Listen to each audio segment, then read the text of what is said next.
When you think of a great warrior, you might think of Alexander the Great, Leonidas, or maybe even Miyamoto Musashi. What if I were to tell you that there was a secret hero in history that originally started out as a farmer and became the dictator of Rome twice? The very same man led the Roman army to a victory, only to return to his farm 15 days later after the victory. In this video today, we're going to be going over the almost mythic-like story of Lucius Cincinnatus. Whether or not he was myth or an actual real person. Why he might have given up his power to the greatest nation in the world at the time. Cincinnatus lived in the 50th century BC. His life started off with humble beginnings with his family being farmers. His family lived on a plot of land near the Tibet River. He would then gain the position of a nobleman, to be then followed by the position of a consul.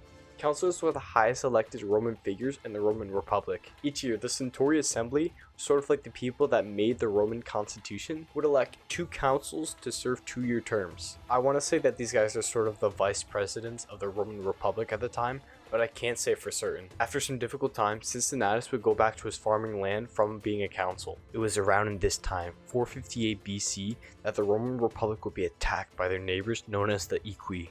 These were a tribe of people located in central East Rome. The Aequi's hatred of the Roman Empire spanned over many years, so when the empire was weakened by disease and the shortage of soldiers, they saw it was a perfect opportunity to strike. Due to the lack of leadership at the time, the Roman Republic led its gaze to the great Cincinnatus, offering him the position of dictator. A dictator in this time meant a 6-month term, but still had complete control of the Roman Republic. Cincinnatus would lead a victory over the Aequi people that would be described as a swift victory, that would lead to the humble surrendering of the Aequi people to lay down their arms and return home. The Aequi people would not let the embarrassment of defeat go to waste, and they would get their revenge. The Aequi tribe would take their revenge in 455 BCE and 457. But if you were paying attention, it was stated that the Aequi people attacked in 458, which leads some people to think the story of Cincinnatus might have been a myth. For me, I honestly don't know how somebody could mess up so bad to miss right when your entire nation was attacked,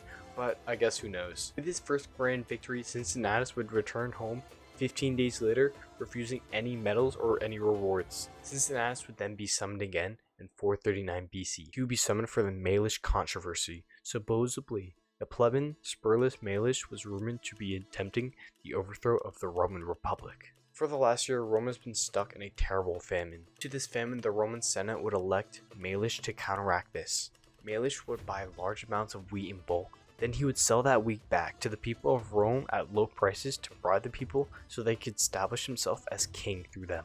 The ongoing threat of Maelius slowly taking control of the Roman people, there's only one man to turn to. Yes, old man farmer Cincinnatus to yet again come to save the day. Cincinnatus would then be elected as dictator again and would confront Maelius on the plan to overthrow the Roman Republic. Maelius refused to be tried by the Roman Senate, and so he forced Cincinnatus' hand and had to give him the death penalty for treason. I feel like this was kind of like simply weird task, because it seems pretty obvious what Maelius was doing, yet they had to throw the blame to someone.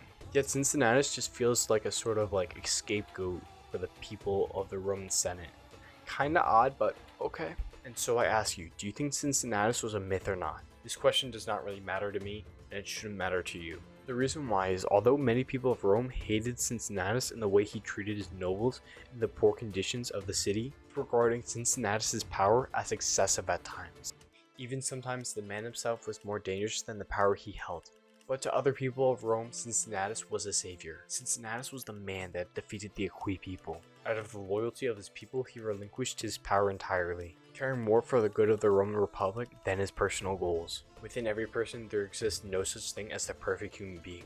I solely think that Cincinnatus just wanted to be alone with his wife on his farm. But Cincinnatus would go above and beyond and save his country from invaders and a wannabe king. It really doesn't matter whether Cincinnatus was real or not. What matters is how we can start being little old humble farmers in our lives. And I hope you enjoyed this video today. The best way to support me is hit that like button, subscribe, and turn on notifications below. Thank you for all the people that stuck around to the end of the video. This means a lot to me, and have a good day, friends.